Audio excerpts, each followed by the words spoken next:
এই গরমে টকের ডাল দারুণ উপকারী। বাঙালিদের এই টকের ডাল বহু পুরনো রেসিপি। আজকে তৈরি করে দেখাবো কাঁচা আম দিয়ে পাতলা মুসুরির ডাল। একটা পাতিলে মুসুরির ডাল ধুয়ে নিয়েছি। এখানে হাফ কাপ ডাল আছে। একটু বেশি করে পানি দিয়ে দিব, যেহেতু আমি পাতলা ডাল রান্না করব। চুলার আঁচ মাঝারিতে করে দিয়েছি।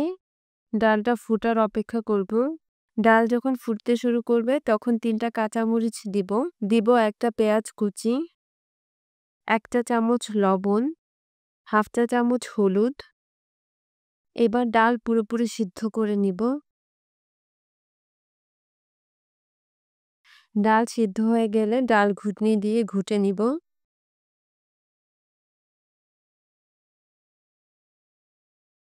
এখন কাঁচা আম দিব। একটু মোটা করে কেটে নিতে হবে, না হয় আম গলে যাবে। আরও ৫ মিনিট আম দিয়ে রান্না করব।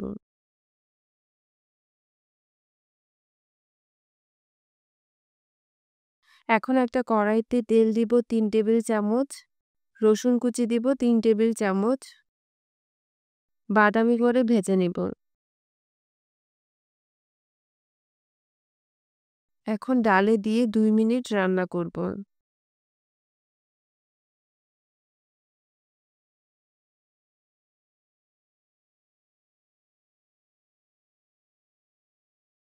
২ মিনিট পর ধনেপাতা কুচি দিব ২ টেবিল চামচ।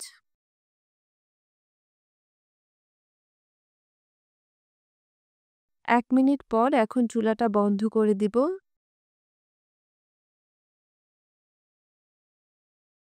আরও ৫ মিনিট চুলার উপরে ঢেকে রেখে দিব। এখন আম ডালটা নামিয়ে নেব। দুপুরে ভাতের সাথে পরিবেশন করুন এই মজাদার আম ডাল। সহজে রেসিপিটি কেমন লাগলো জানাতে ভুলবেন না। আজকে এখানে বিদায় নিচ্ছি।